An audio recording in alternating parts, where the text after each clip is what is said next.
Welcome ladies, gentlemen and variations thereof. Today I'm going to attempt to describe the process of personal combat in Traveller 5. There are a number of facets to describe and this might take some time, though actual play should be fairly quick once everyone understands what is going on. From the description there are three key takeaways. Traveller 5 combat is written to be fairly abstract. It is more of a storytelling system than a combat simulator, something that wargamers and other minis users may have some difficulty with initially.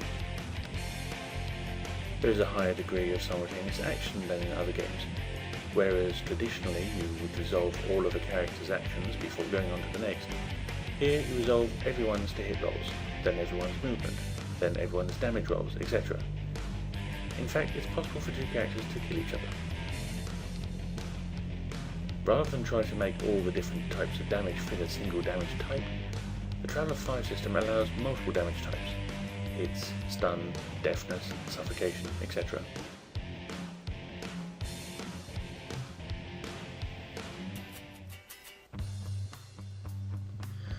The timescale for personal combat is described thus. Combat takes place in rounds. Some seem like seconds, some seem like hours. Some pass without anything happening, others are flurries of activity. Various activities are specified in terms of rounds: movement, reloading, weapons use. At the end of combat, count the number of rounds that have passed and equate them generally to minutes. Thus a fight taking 10 rounds probably took about 10 minutes. This is not the same as saying a round is roughly a minute, as each round is of variable length. For those who have difficulty envisaging this, consider a comic book. A round might be equivalent to one panel in a comic. It's one piece of action. Given that some actions may only take 1 or 2 seconds, a referee could house rule that rounds average 10 seconds each, or 30. In a sense it doesn't matter. A round is a round is a round. A round is resolved as a series of 5 phases. They are identified by the acronym STAMP. This stands for Situation, Target, Attack, Move and Penetrate. All players must complete a phase before anyone can begin the next phase.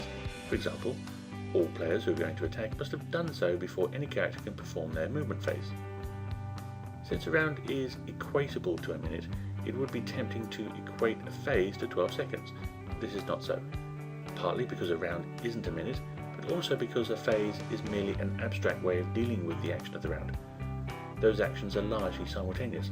It's not attack then move, but attack while movement. Thus, as will be seen later, although the movement phase comes after the attack phase, movement will affect the attack roll.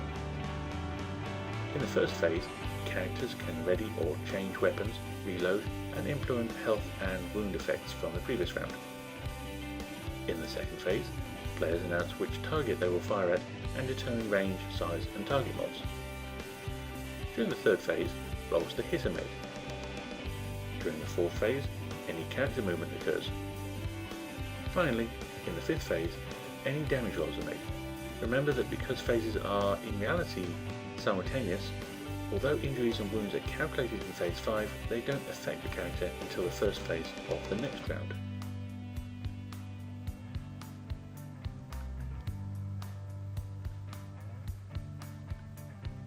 Traveller 5 uses range bands rather than location. In the chart shown here, the actual distance of the range band is shown in meters. Historically, Travellers used a 15mm scale for minis, where half an inch equals 1.5 meters. The number of game squares is provided here in case you are using maps or deck plans from an earlier version. The range band number is also the base difficulty of an attack roll. The minimum difficulty is 1 die. As can be seen, anything within very short range, 5 meters, has a difficulty of 1 die. Anything beyond that, up to short range, 50 meters, has a difficulty of 2 dice. This will cover almost all indoor combat.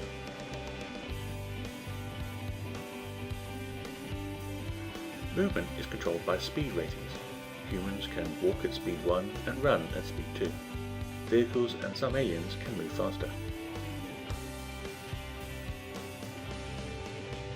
Sizes also have a scale. The typical target will have a base size of 5.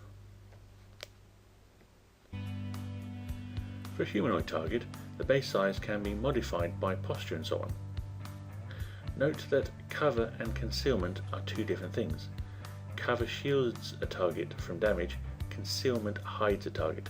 For example, a hedge may conceal a target, but it won't stop any bullets. Once a target acts in a way which can be detected, such as attacking, any concealment is lost. Cover may also be concealment, but the cover effects remain after the concealment is lost. Cover is dealt with in more detail later on. Being abstract, ammunition use and the need to reload is not generally tracked. However, a note from the Traveller 5 beta may help explain. Energy projectors do not require reloading within the context of a battle. A single shot launcher requires reloading after each shot. Most other weapons require reloading after 3 rounds of firing.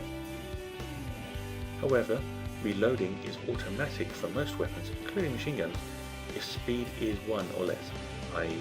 standing still or walking. Reloading occurs during the situation phase of a round.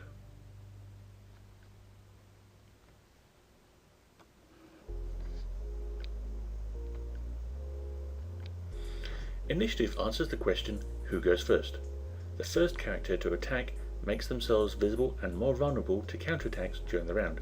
They suffer a +1 mod in any attacks against them, but if the first attacker's attack succeeds, his target cannot fire in the current round. In small engagements, the first attacker can overwhelm a target and repeatedly attack without consequence. In large engagements, the first attacker may succeed against their target, but becomes the easy target for all the other enemy. The first attacker can change each round. When a character or group acts first, they seize the initiative. Before doing so, they state, "We're moving first," or "We're attacking." If no one objects, they act first, and they receive the advantages and disadvantages of the initiative. The alternative is disputed initiative.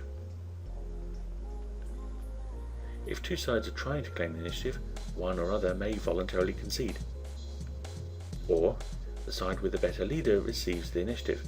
This is determined with an opposed task roll.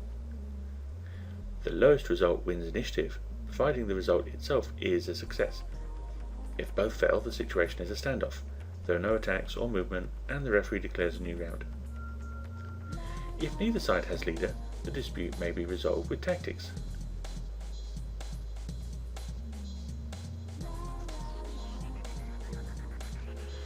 If disputed initiative cannot be resolved, the referee may randomly offer the initiative to some specific participant. If they decline, there are no attacks or movement, the referee declares new round, and another participant is offered the initiative. It is possible that neither side actually wants to start fighting. If, within a reasonable time, neither group declares that it is moving or attacking, the referee declares new round, and a new round begins.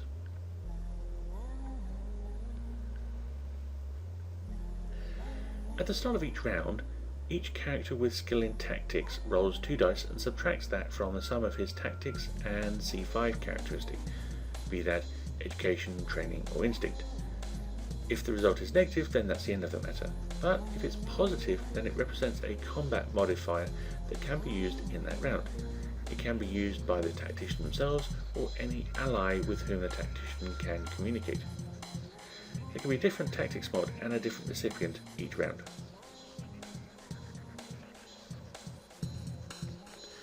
There are 3 different types of attack. Aimed fire is the only attack option available to single fire weapons. A person cannot move during the same round that he uses aimed fire.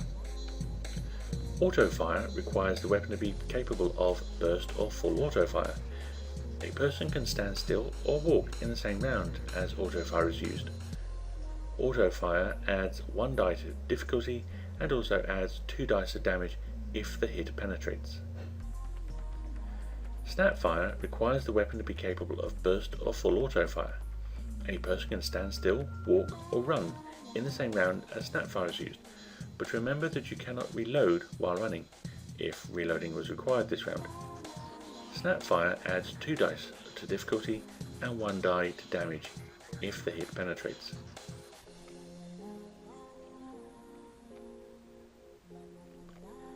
The attack can be declared as cautious. In a cautious attack, the attacker must identify a target and do nothing during the round. Then, in the next round, if the target is still available, the attack may be made, with one die removed from the difficulty. Alternatively, the attack could be declared as hasty. The attack is resolved with one die added to difficulty before the target resolves its attack. If the hasty attack hits, but not necessarily wounds or damages, then the target loses its attack this round. A weapon capable of auto-fire can be used for suppression fire. Nothing is done initially, no attack can be initiated, only reacted to. For any and every enemy that makes an attack, the character making suppression fire is allowed to make an auto-fire attack against them.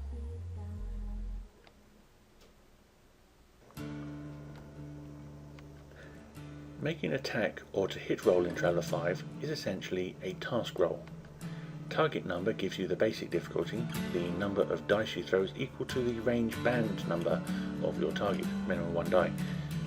If your target is 57 meters away, then he's in range band 3, which covers distances of 51 to 150 meters, and you roll 3 dice on your attack throw. This is modified by the attack type and if it is a cautious or hasty task. To calculate the target number, add the appropriate characteristic, skill and knowledge. This is based on the weapon used.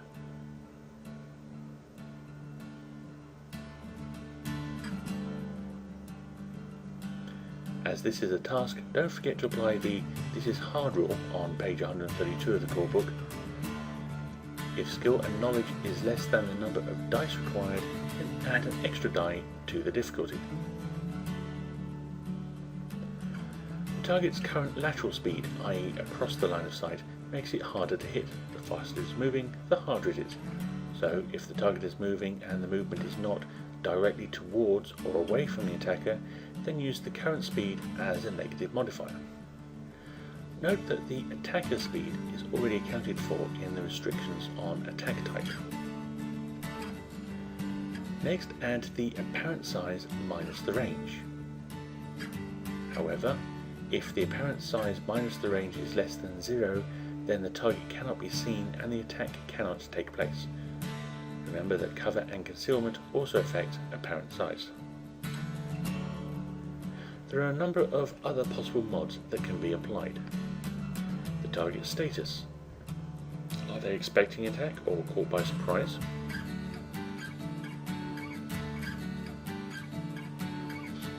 Assuming the availability of cover, a character can choose the degree to which it's making use of cover by picking a number. An even number 0, 2, 4 or 6. 0 means no cover, 4 means partial cover, and 6 means all bar eyeball is behind cover. When firing at a covered target, use the target's cover number as a negative modifier, but when firing while you are behind cover, use half your own cover number as a negative modifier. This is because being behind cover restricts your movement and vision. Any tactics bonus is added, whether that bonus comes from you or an ally grants it to you. If the target is the first attacker, as determined at the beginning of the round, then there is a +1 bonus to hit them.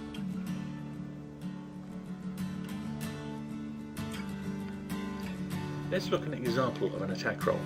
On page 213 of the core book, Baron Joseph Hemdian finds himself in a firefight with native tribesmen and fires an aimed shot.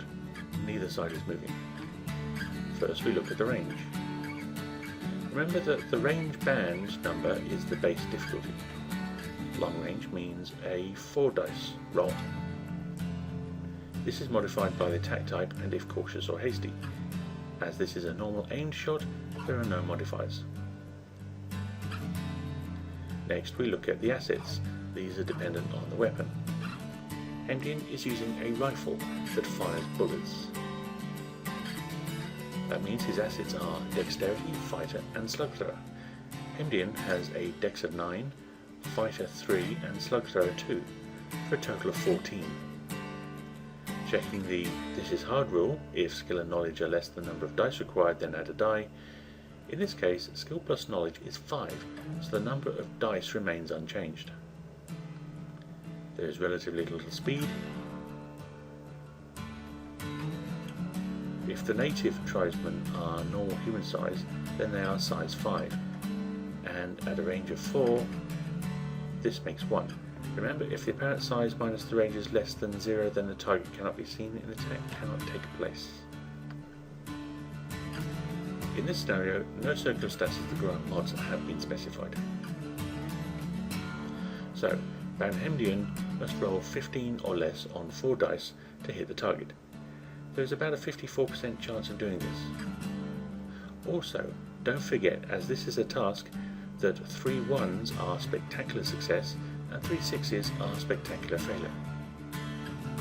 With more dice, there is a possibility of rolling both, which is spectacularly interesting.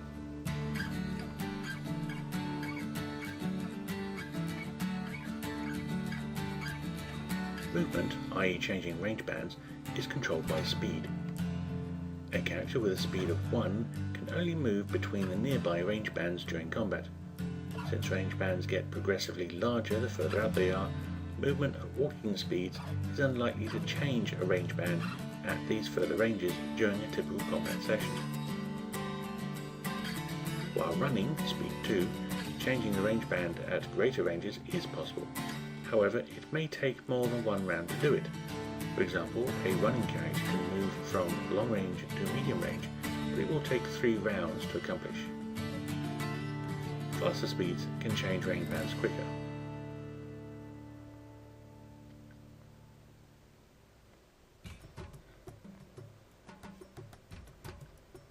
Weapons have a number of listed effects, each with a numeric value. For example, the Sniper Snack 9, Sniper Assault Carbine Tech Level 9, has Bang 1, Blast 3 and Bullet 1. Each number is the number of dice to roll for each type of damage. In this case, 1 die of Bang damage, 3 dice of Blast damage and 1 die of Bullet damage. Each armour has a rating in different areas of protection. Here, for example, is the mod PS7 police suit.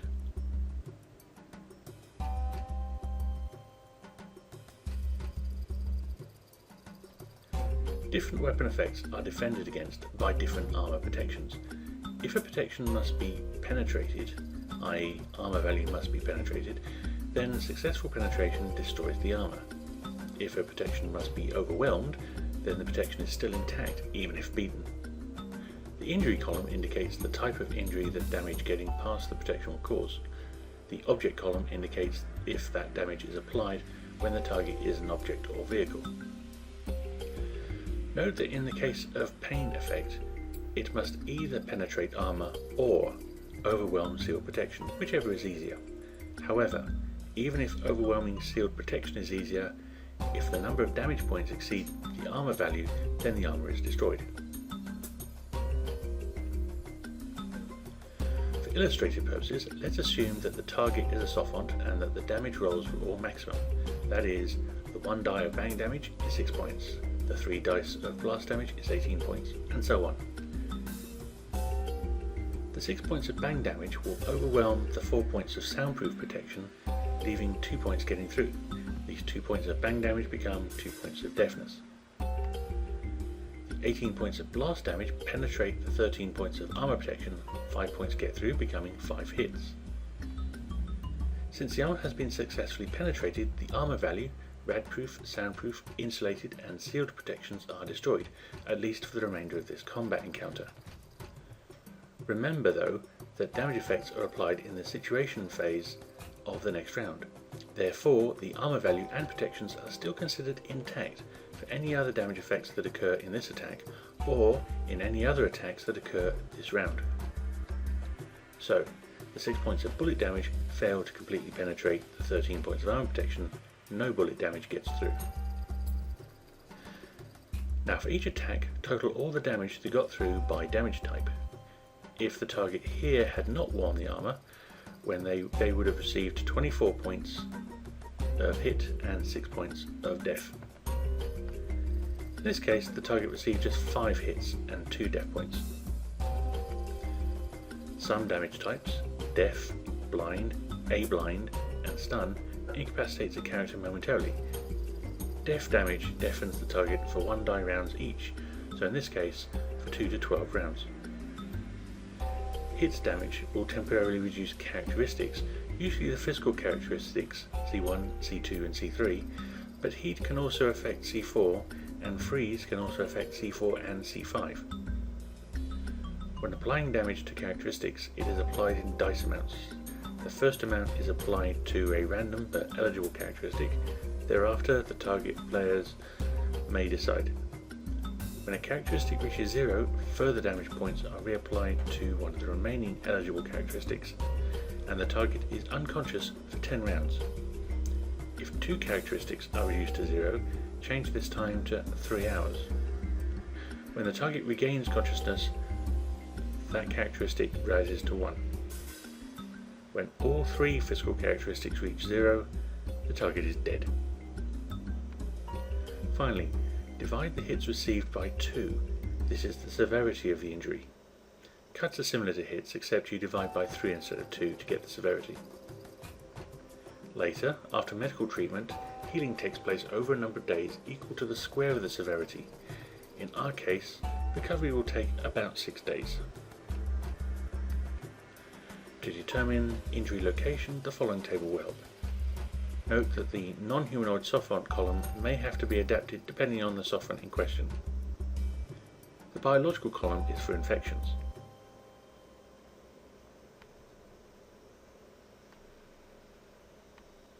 Thanks for watching.